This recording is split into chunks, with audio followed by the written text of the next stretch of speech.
Welcome back from that short break. You're still watching New Vision TV News with me, Ruth Naseja. We now take a look at the news in business.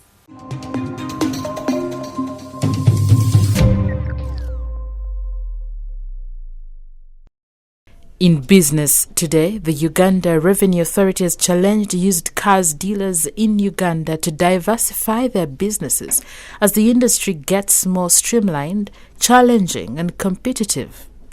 The Commissioner for Customs, Dickson Kateshumba, said the government is increasingly getting concerned about climate change and therefore in the next few years, the age of used imported cars may be significantly reduced. He said currently, majority of used cars imported into the country range between 8 to 15 years, meaning the used cars business may not be very sustainable for everyone in the coming years. Edna Mubiru, the New Vision business editor, shades more light. This call to diversify has come from people who are watching the numbers of cars that come into the country. So this is Uganda Revenue Authority. Right. So since the figures of 2018-2019, the financial year, show that there's about a 10%, over 10% fall in number of cars being brought in. And because that is a big fall, driven by a number of factors, they have realized that if people continue in this business, it might not be as lucrative going forward. So that's why they're telling them, because they've seen the signs now, and they have been told now that you need to think outside this business. Yes. So it's really a warning that this 10%, over 10% fall in car imports is a sign of harder times ahead for this business. Wow. Yes. Do you think that is related to the ban that was imposed on cars older than 15 years? Yes, definitely, because the ban was, the implementation started last year. So that meant... So it's underway, it's going on. It's going on. Although there's stock that was already in transit. That's true. And I think they allowed them that stock, but that is the last of it. So what that means is the cars are more expensive. That's why you can even see that the numbers are falling. So they need to think outside that box. But the other thing is that people are moving towards greener energy. You see, old cars don't give off fumes and all those things. They're not good for the environment. What would they, do? Go into if you have the volumes of cash, you could go into manufacturing, which would also be a good employer. They were told to go into agriculture, but when you're a trader, these men are traders. They trade in cars. So they just need to rethink how to go about their businesses. Where else do they put their money? True. Yes. Wow. What else do they invest their money in? Yes. Oh, it's going to be a tough one, but interesting. It's an interesting one to watch out for and see what car dealers can go into. I mean, these are people, these are traders. They're always on the move. I don't see many of them sitting and doing agriculture. But well, we look forward to seeing that. Thank you, Edna. Thank you, Lynn.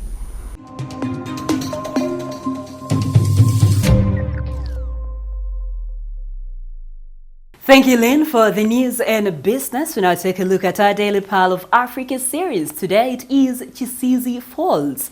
These beautiful falls lie on Chabamba River, a few meters from Kisiizi Hospital in Rukunjiri district, which borders with Kabale district. The falls about 30 meters high, dropping water into a gorge. Whoever visits these falls meets mist at least 100 meters. We're welcoming them to the strong cultural attachment. Let's take a look.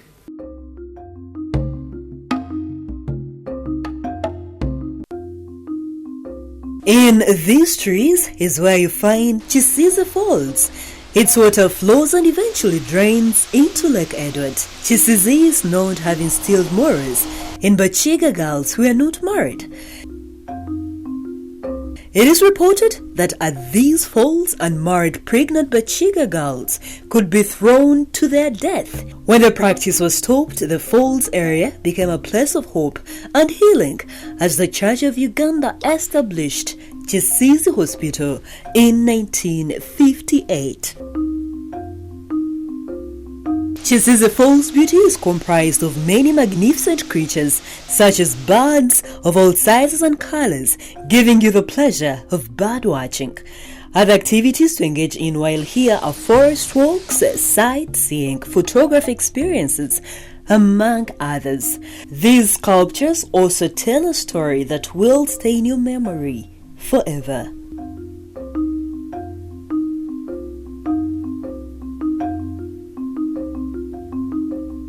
For more Pearl of Africa stories, visit our website, which is newvision.co.ug/Pearl of Africa.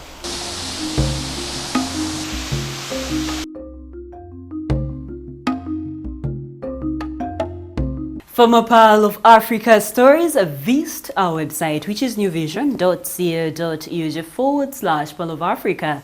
Our newspaper, The Sunday Vision, is also another home of adventures. Grab your copy every Sunday for Pearl of Africa stories. We move on to our special report today. According to the United Nations Population Fund, there are approximately 3.5 million cases of fistula, with more than 100 new cases reported annually. Uganda ranks among the top 5 countries with cases of fistula in the sub-Saharan Africa.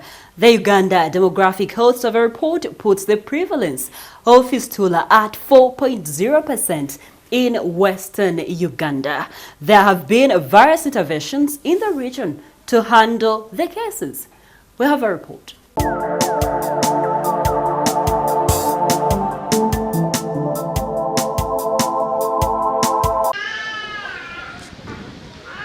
It is a beehive of activity here at St. Patrick's Theatre, Kisiizi Hospital, Rukunjiri District, as surgeons work tirelessly to restore the dignity of women by repairing them. The women are victims of fistula. This has been a busy week, but for us we are happy because we are giving women a second chance. Fistula repair goes beyond helping the patient. It helps the family and the community. So for us as obstetricians here, we are privileged and very happy to be able to, bring back these people into the community. Yet to undergo the operation is Pisa Himsiwe, a mother of 3, who was with the condition started in 2015 after delivering her 4th child. She remembers that evening when she went into labor like it was yesterday. At about 7 p.m., Ahimsiwe, a resident of Buchinda in Ruchiga district, was rushed to Itojo Hospital in Intungamo district. After prolonged labor, Ahimsiwe was delivered by C-section the following morning.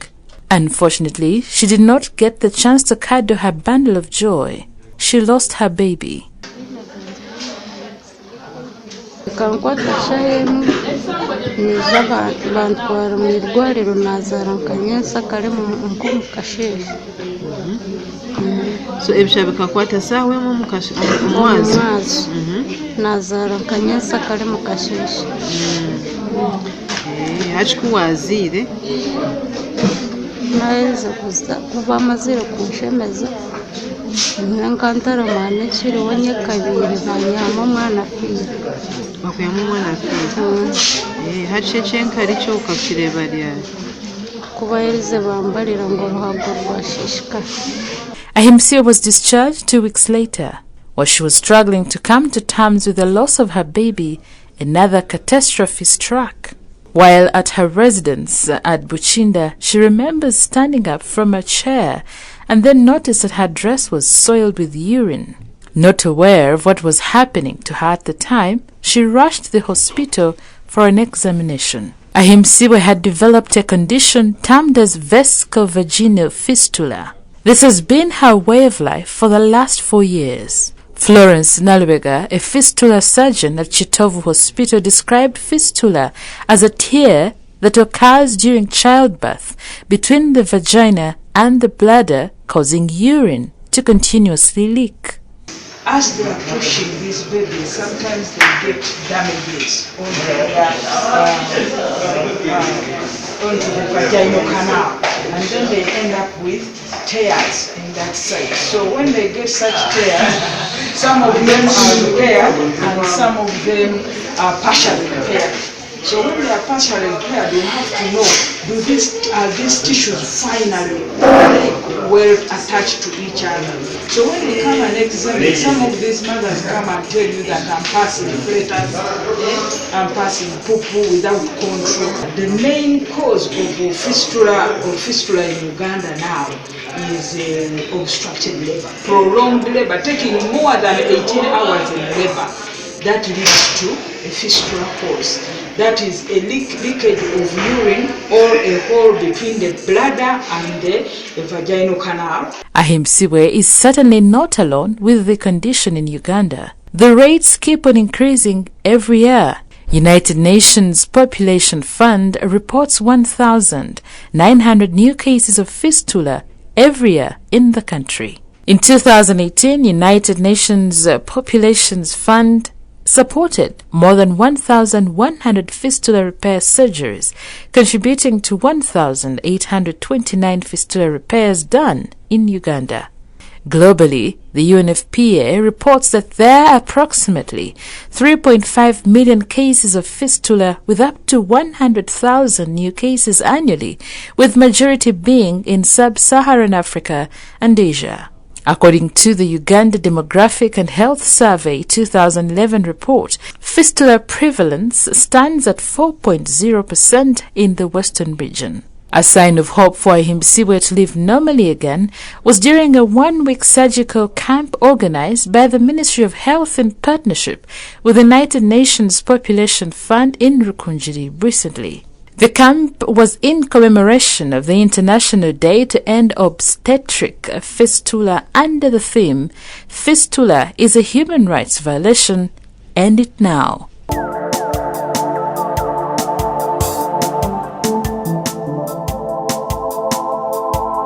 That is all we had for you today. Thank you for watching. Be sure to catch more news updates and other programs here on New Vision TV by visiting our website, which is newvision.co.ug/video. You can also follow us on social media. Facebook is the New Vision, Twitter is at New Vision Wire, Instagram is at New Vision Wire, and our YouTube channel is New Vision TV. Catch up with me on my Twitter handle. I am Ruth the Voice. We end with a fact file.